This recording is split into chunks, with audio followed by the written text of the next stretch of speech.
All right, guys, I just got home from work. I'm sitting on my couch right now and I'm just waiting for the McGregor and Khabib press conference to come on. So I thought I'd go ahead and pump out a video. I knew this shit was going to be late. I knew it was going to be late. That's why I didn't even say I leave work a little bit early, but I should have just stayed the whole time. To be honest, this thing might not even start for another hour. Anyways, let me weigh in on Jon Jones' situation. So we all know what happened. Jon Jones popped for steroids, whatever it's called. I think T-ball would be the street name if you don't know how to pronounce it. Then T-ball. He's popped for T-ball and gosh, he's been out for over a year right now. He's been out for over a year. I believe that last fight was International Fight Week last year, so July sometime. He beat DC by head kick. Was it head kick knockout? I think so. Yeah, he beat DC head kick knockout. I think it was like a TKO setup, but that kick was the kick heard around the world. So he popped after that. So, he popped for that fight, I believe. He's been out for over a year. His final suspension has come down at 15 months plus 3 months of suspension and some amount of money that he has to pay. And, everybody is either feeling one kind of way or the other about it. Like some people are like, oh, congrats, Jon Jones, congrats to you.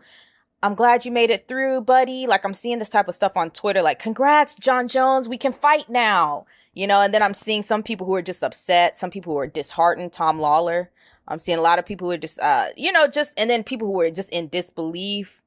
DC, not trustworthy. A lot of fighters are having different opinions right now, but I will tell you the one that I feel like this and USADA might actually be the catalyst on why the fighters end up protesting. They won't protest about their pay, right? But the thing is, they don't understand how far behind they're put with this pay structure that they're on. If you don't have the money or the clout, you will not pass a drug test. You cannot pass a drug test, and it's not even about passing. You'll fail the drug test just like every other person who wasn't smart enough to mask it. You'll fail the drug test just like everybody else who didn't mask it or who had a tainted supplement. You'll fail it, You'll fail it just like them. But if you don't have the money to do all of that research and all of that and get the UFC behind you, supporting you, believing you, wanting you back in the UFC, if you don't have the money for a high dollar management team, one of these MMA managers, Akawa, Ali, I think those are the big boys right now. And then there's Connor's manager, who's with Tony.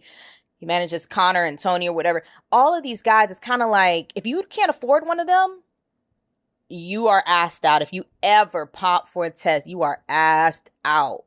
I'm not going to say that this is ridiculous because we all knew that it was going to happen, because we all know that the UFC is ridiculous and USADA is ridiculous.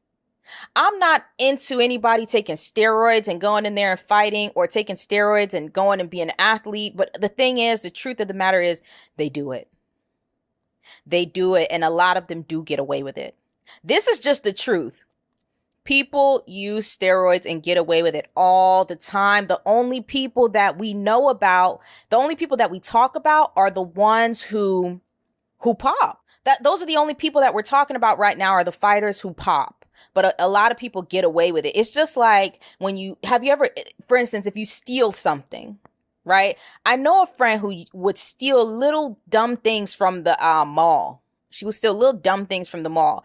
Underwear from Victoria's Secret, a book from a bookstore or a magazine, or what else would there be? Like little bitty things, or like little things she would steal from Walmart, like the smallest little things. I'm like, why would you even do that? Like, I don't even get it. Why would you even do that? But she just used to do it and never got caught. Never once did she ever get caught, stealing something. So people do it all the time. The only time it hits the news is when you get caught doing it. The news is not, you don't turn on your news and they say somebody was stealing today, but the cops never found them or never caught them. And nobody knows. Nobody knows except for the people that they tell. So it's just, to get back on the point of it, is that this whole Jon Jones thing is not shocking to me at all, but a lot of the fighters should be pissed. A lot of the fighters should be pissed. All of the fighters that get tested 5, 6, 7, 8, 9, 10, 11 times a year, they should be pissed as hell. Do not, DC said it himself. Double champ Daniel Cormier said, do not come to my door anymore, USADA. That is what it sounds like when a person is damn near ready to protest. That statement is a protest. He's protesting against USADA coming to his door, and that is USADA's job. I actually think that this might be the catalyst that finally brings these fighters together. Even Jon Jones himself would say, look, you took me through all this bullshit just for me to be able to fight next year. Damn, just leave me alone. Just leave me alone already. Why did we even go through all of this? Like, you know, it's just it's a sideshow. You know, it's a sideshow. They could have just said, you know what, Jon Jones popped. We're gonna need this guy in the UFC. Let's just sweep the shit under the rug. They could have did that. Save the guy his name at least. You know, save the guy his name at least. But nope, they drug him all the way through the mud only for him to be able to fight next year. That's not a long time. People fight once a year all the time. Jose Aldo, Amanda Nunes, Conor McGregor, shit. People fight once a year all the time. It's not news. So, man, this is just, it's a funny thing. It's a funny thing, you know, and everybody was like, yeah, I thought it was going to be everybody thought it was going to be Jon Jones. Now the news finally came out that it actually might be Jon Jones who is the main event for that November 30th card for that UFC 230. And now everybody's like up in arms. Oh, you should have been saying that well before that. If Jon Jones comes back, I'm going to be pissed. If Jon Jones comes back, I'm not showing up to the octagon on such and such day. Or if, you know, if USADA comes to my door after this happens, they getting fucking, I'm going to open the door. I'm going to throw some cold ass water on them or something. You know, just let it be known that this is my protest. Every time USADA comes to my door, I'm getting that cold water and I'm just going to throw it on them. And that's how I'm going to protest. So come to my door if you dare. You know what I mean? Like, if you're going to protest, go. But anyways, like I said, I think that this is going to be the catalyst that makes the fighters finally come together and protest. And it's not the big dollar fighters, no. But the big dollar fighters are starting to be affected. DC is affected by this. DC is absolutely affected by this. Who else is... DC is affected by this. Who else is affected? Fighters are affected. That's the only thing I can say. The fighters are affected by this. There is no way that you can just say, okay, you know, sweep it under the rug. Jon Jones is getting over like a fat rat. The UFC is getting over like a fat rat. They're going to put him on in the octagon to fight. A lot of people are going to continue to call him the GOAT, and they're going to sell you a pay-per-view.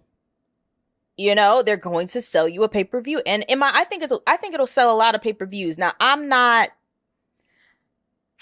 I really want to see Jon Jones fight Alexander Gustafsson again? I mean, do I really, really want to see that? It's been so long and the belt has moved on, and I don't know if I would love to see that again. Jon Jones and DC create quite the... They do create quite the little storm there, quite the entertainment. So I would watch that one. I would watch that because it's such a lead up. There's a lead up. There's none of this. There's no country versus country I've got the whole country behind me. It's none of that stuff. All of that is when an entire country is behind you. They may love you because you're their countrymen, but sometimes it just sounds like propaganda. You know, sometimes it just sounds like propaganda. When it came to Jon Jones in DC, you had two guys who people genuinely liked just because they like them. And the amount of interest and buzz was based on that alone. It wasn't, oh, let's gas up, let's talk about the country a lot so that maybe they never talk about America. They might talk about the Olympics with DC, but that whole Olympic story with DC, it's not like... It's kind of embarrassing a little bit for him. I'm sure it's heartbreaking, when he thinks about it. He always says, I never won. I always lost. In the Olympics, I lost. This time I lost. I want to win. Remember, DC wanted that win. He finally got it when he became champ. Anyways, man, This is, I don't know who to shout out right now, but I might call somebody out. I'm calling out USADA for the bullshit. I'm calling out USADA for the bullshit, calling out UFC for the bullshit, man. Come on, come on. I hope that the fighters find it in themselves now. I hope that they find it in themselves now to come together and try to do some collective bargaining because they need it. They really do need it. They really, really do. Anyways, guys, hit the like button, hit the subscribe button. It looks like the press conference just got started, so I'm going to go ahead and start watching. Anyways, guys, leave your thoughts in the comment section.